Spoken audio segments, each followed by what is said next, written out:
বিসমিল্লাহির।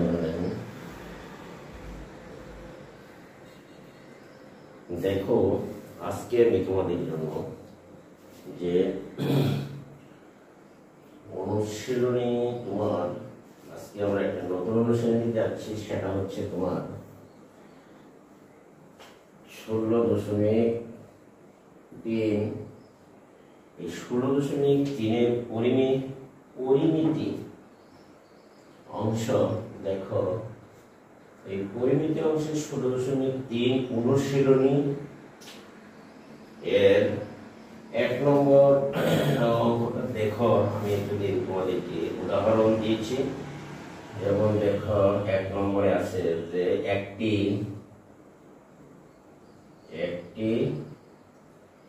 বৃত্তচাপ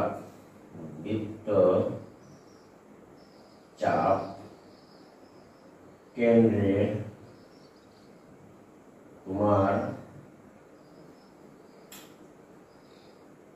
30 ডিগ্রি কোণ উৎপন্ন করে। কোণ উৎপন্ন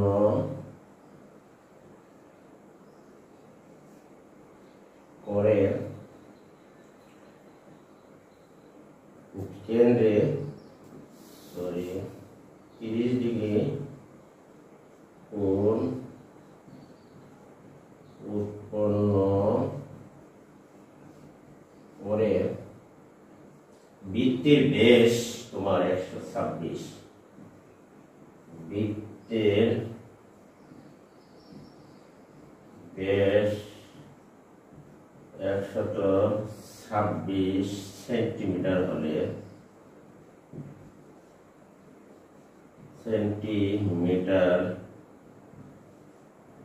হলে চাপের দৈর্ঘ্য নির্ণয় করো। চাপের দৈর্ঘ্য নির্ণয় করো।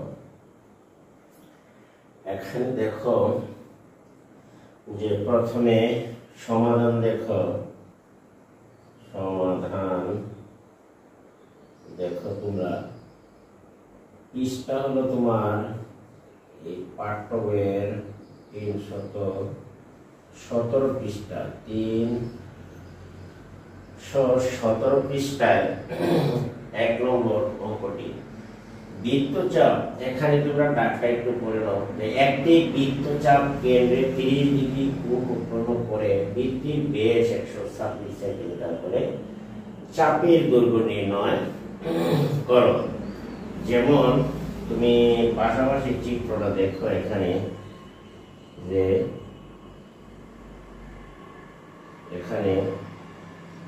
একটি এইগুলো বৃত্তের ব্যাসার্ধ, বৃত্তচাপ কেন্দ্রে 30 ডিগ্রি কোণ উৎপন্ন করে। তাহলে এইখান থেকে যদি ও বিন্দু ওএ প্লাস ওবি যদি হয়, উৎপন্ন কোণ চাপের দৈর্ঘ্য যদি তোমার এ থেকে বি পর্যন্ত যদি তোমার এস হয়, আর বৃত্তের ব্যাস দেওয়া আছে তোমার, যেহেতু দেওয়া আছে দেখো বৃত্তের ব্যাস 2r = 126 সেন্টিমিটার। সুতরাং আমরা লিখতে পারি বৃত্তের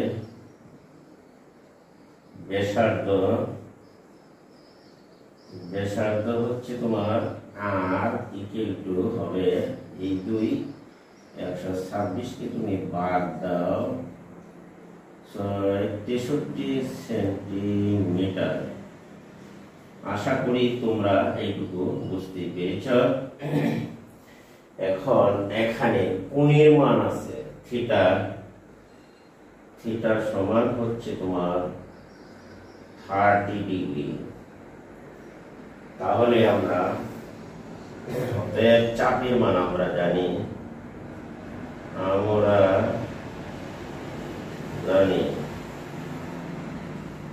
বৃত্তের চাপ, বৃত্তের চাপের দৈর্ঘ্য বা বৃত্ত, যদি আমরা আরো সহজ, বৃত্ত চাপের দৈর্ঘ্য, তাহলে এস সমান আমরা লিখতে পারি পাই আর থিটা বাই হচ্ছে তোমার 180 ডিগ্রি। তাহলে আমরা 180 পায়ের মান 3.1416, আর এর মান 63, থিটার মান 30, এই ডিগ্রি ডিগ্রি কাটা 30 উঠানো হয়ে গেল। এখন তুমি এটি ক্যালকুলেটরের সাহায্যে যদি ভাগ দাও, দেখো তুমি ক্যালকুলেটরের সাহায্যে এইটুকুকে ভাগ দাও 3.1416 গুণন হচ্ছে তোমার 63 বা 63 গুণন 30। আশা করি তোমরা এইটুকু বুঝতেই পেরেছ। তাহলে আমরা দেখি যে দেখো 3.1416 আবার দেখি গুণন 63 গুণন 30,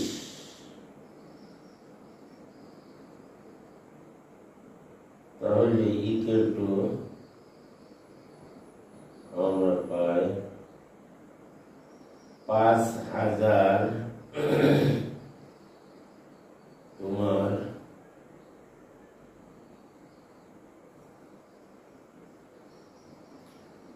5937.624, 5637.937, সরি 5000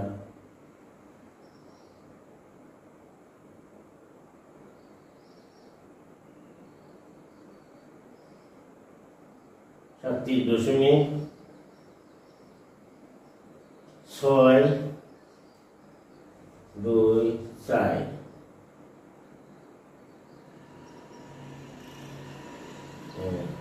এখন বাই হচ্ছে 180 বাদ দাও, দেখো সমান সমান ভাগ হচ্ছে 180, তাহলে 32.99 সেন্টিমিটার প্রায়। এই ছিল আজকের এই অঙ্কের উত্তর। এখানে আমি শেষ করলাম। অর্থাৎ চাপের দৈর্ঘ্য পেলাম 32.99 সেন্টিমিটার প্রায়। সেটি তোমরা কিন্তু দেখে নিতে পারো এবং দেখো যে এখানে তুমি দেখে নিতে পারো যে আমরা 32.99 সেন্টিমিটার এই অঙ্কের ফলাফল আমরা পেলাম চাপের দৈর্ঘ্য। আশা করি যে তোমরা এটুকু বুঝতে পেরেছ। এখন আমরা ফলাফলটি মিলিয়ে নিতে পারি। দেখো এখানে 32.987 সেন্টিমিটার প্রায় আমি 2 ঘর পর্যন্ত নিয়েছি। আশা করি তোমরা সবাই এটি বুঝতে পেরেছ। এখন আমরা যাই দেখি 32। এখন আমরা যাব 2 নম্বর অঙ্কটি সমাধান করার জন্য। আশা করি প্রিয় শিক্ষার্থীরা তোমরা এটি বুঝতে পেরেছ। তাহলে 2 নম্বর অঙ্কটি হচ্ছে যে প্রতি মিনিটে 66 মিটার বেগে 1.5 মিনিটে একটি ঘোড়া একটি মাঠ ঘুরে ওই মাঠের ব্যাস নির্ণয় করো। তাহলে আমরা এটি মুছে নিতে পারি। দেখো 1.5 মিনিটে একটি মাঠ ঘুরে তাহলে আমরা এটি মুছে নিতে পারি। দেখো এখানে এইবার দেখো যে 1.5 মিনিটে একটি মাঠ ঘুরানি। তাহলে 2 নম্বর প্রশ্নটা হলো এখানে দেখো যে প্রতি মিনিটে 66 মিটার বেগে প্রতি মিনিটে দেখো 66 মিটার বেগে 66 মিটার বেগে এক সমস্ত 2 ভাগে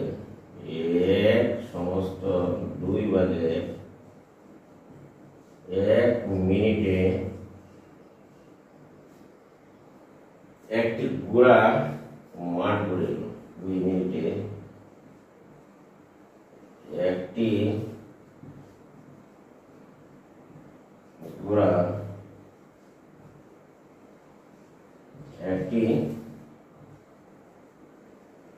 মাঠ দেখো ঘুরে এলো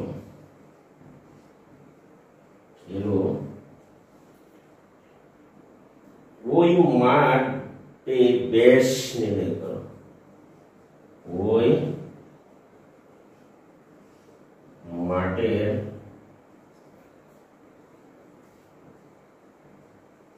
ব্যাস নির্ণয় করো। তাহলে সমাধান দেখো তোমরা এখানে 2 নম্বর অঙ্কটির সমাধান হচ্ছে যে ঘোড়াটি প্রতি মিনিটে, খেয়াল করো যে প্রতি মিনিটে 66 মিটার বেগে 1.5 মিনিটে অর্থাৎ এক সমস্ত 2 ভাগের 1 মিনিটে একটি ঘোড়া একটি মাঠ ঘুরে। তাহলে বোঝা যায় ঘোড়াটি একটি বৃত্তাকার মাঠ ঘুরেছে। এলো ওই মাঠের ব্যাস নির্ণয় করো। আমরা যদি মনে করি যে ঘোড়াটি এই বৃত্তাকার মাঠের চতুর্দিক ঘুরে এলো 1.5 মিনিট, তাহলে আমরা এই মাঠের ব্যাস নির্ণয় করতাম। এইখান থেকে এখানে হলো তোমার ব্যাসার্ধ আর এইখান থেকে এখানে হবে ব্যাস। তাহলে এইটুকু যদি আর হয় তাহলে আমরা ব্যাস নির্ণয় করব।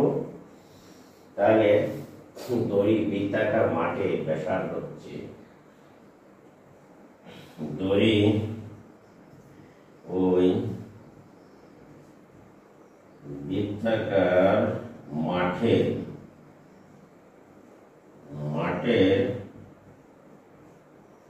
ব্যাসার্ধ তোমার হলো আর। তাই বৃত্তাকার মাঠের ব্যাসার্ধ আর ধরে নিলাম। তাহলে অতএব মাঠের পরিধি হবে, সুতরাং বৃত্তাকার মাঠের পরিধি, তাহলে আমরা লিখতে পারি পরিধি হবে তাহলে 2πr। এই চতুর্দিক ঘুরলে ঘোড়াটি একটি পরিধির সমান দূরত্ব অতিক্রম করবে।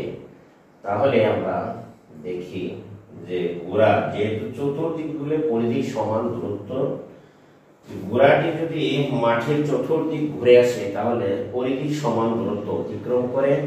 তাহলে আমরা দেখি যে যেহেতু প্রতি মিনিটে ঘোড়া 66 মিটার বেগে 1.5 মিনিটে ঘুরে আসলে এই মাঠ, অতএব দেখি অতএব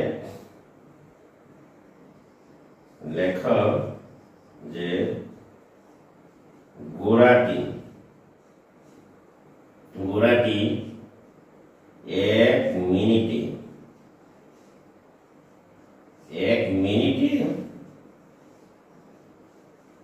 অতিক্রম করে 66 মিটার দূরত্ব, 66 মিটার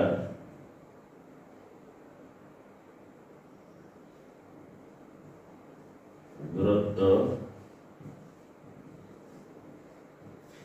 মনে করি যে দৈর্ঘ্য, সুতরাং ঘোড়াটি 1 মিনিটে অতিক্রম করে 66 মিটার, তাহলে 66 মিটার দূরত্ব। অতএব ঘোড়ার দেড় এক সমস্ত 2 ভাগের এত মিনিট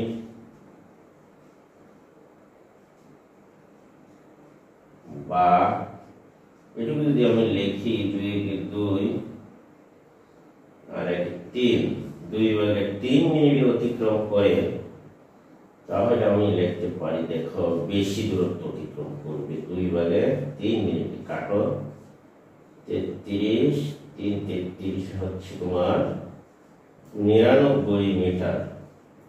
অর্থাৎ ঘোড়া 1.5 মিনিটে 99 মিটার দূরত্ব অতিক্রম করে। তাহলে যেহেতু 1.5 মিনিটে একটি বৃত্তাকার মাঠ ঘুরে আসে, তাহলে বোঝা গেল যে ঘোড়াটি পরিধির সমান দূরত্ব অতিক্রম করেছে। তাহলে আমরা লিখতে পারি, দেখো যে প্রশ্ন মতে আমরা লিখতে পারি, এইখানে কিন্তু আমরা লিখেছি যে 1.5 মিনিটে, বা আমরা যদি সমস্ত ভাঙ্গি তাহলে 2 একে 2 আর 3 2 ভাগে 3 মিনিট অতিক্রম করবে 99 মিটার দূরত্ব। তাহলে আমরা প্রশ্ন অনুসারে লিখতে পারি। আমরা উপরে যাই, দেখো পরিধি সমান যেহেতু ঘোড়ায় দূরত্ব অতিক্রম করে, এখানে তুমি লিখতে পারো যে 2πr সমান ইকুয়াল টু হবে তোমার 99। তাহলে আমার দরকার হচ্ছে ব্যাসের মান, বা আমি যদি 2r রেখে দিই এখানে, দেখো 99 বাই হচ্ছে তোমার 5, এই 5 এর মান দ্বারা যদি তুমি 99 ভাগ দাও, তাহলে দেখো আসে কত, 99 5 এর মান 1416 দ্বারা ভাগ দাও।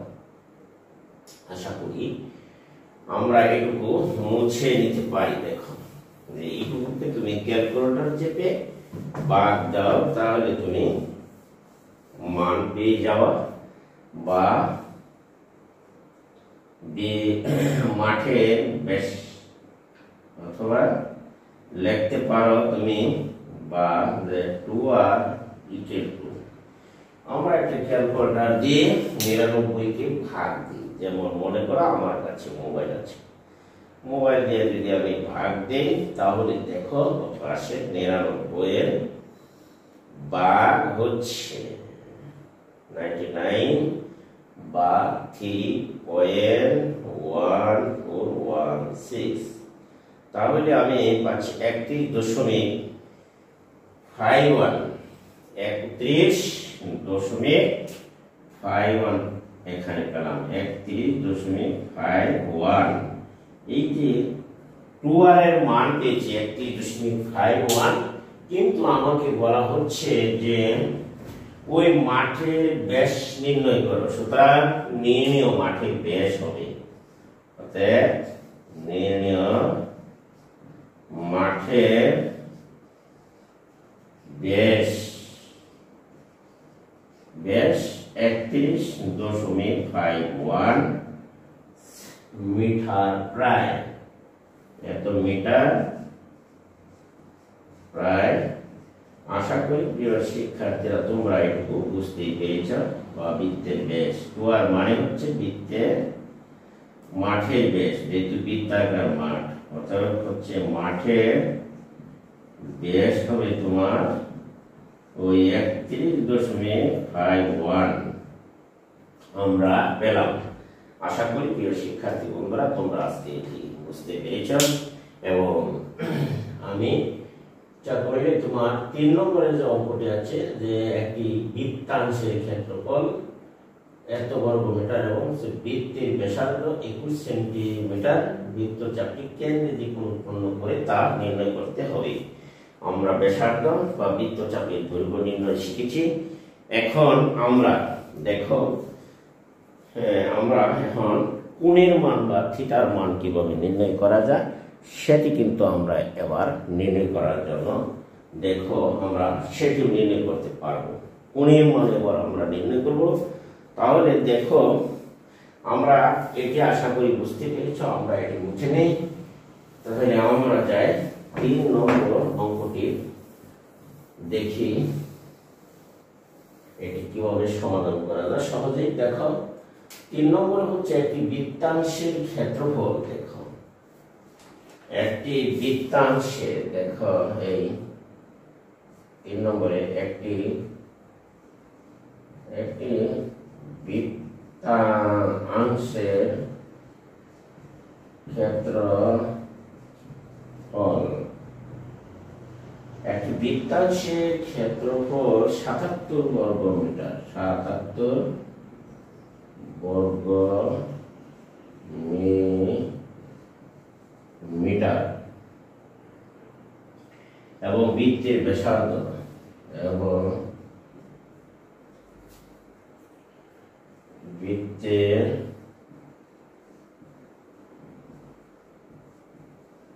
ব্যাসার্ধ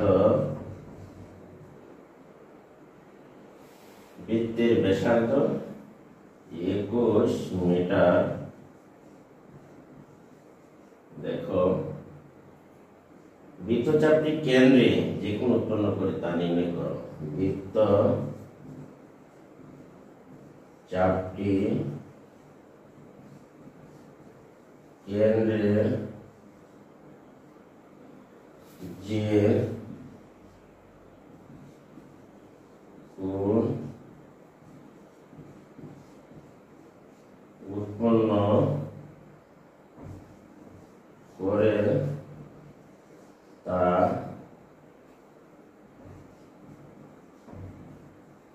নির্ণয় করো। আশা করি প্রিয় শিক্ষার্থীরা তোমরা এটি বুঝতে পেরেছ। এখানে একটি বৃত্তাংশের ক্ষেত্রফল 77 বর্গ মিটার এবং বৃত্তের ব্যাসার্ধ 21 মিটার। বৃত্তচাপটি কেন্দ্রে যে কোণ উৎপন্ন করে তা নির্ণয় করো। আমার প্রশ্নটা হচ্ছে এখানে থিটার মান বের করতে হবে। ধরি বৃত্তচাপটি কেন্দ্রে থিটা কোণ উৎপন্ন করে। সমাধান: ধরি বৃত্তচাপটি কেন্দ্রে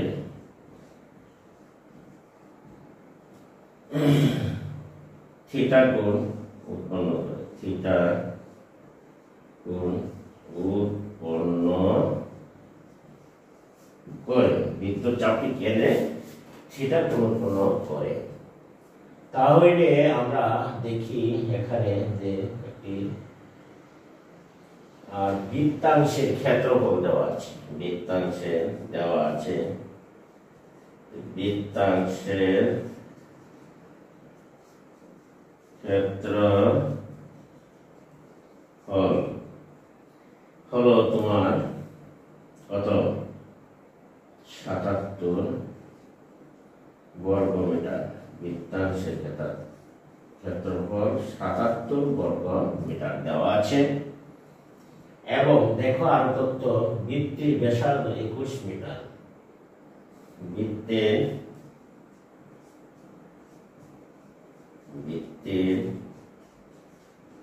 ব্যাসার্ধ আর ইকুয়াল তোমার 21 মিটার।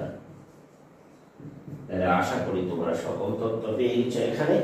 তাহলে আমরা জানি যে বৃত্তাংশের ক্ষেত্রফলের সূত্র, আমরা জানি যে বৃত্তাংশের ক্ষেত্রফল সমান হচ্ছে, অতএব দেখো যে বৃত্তাংশের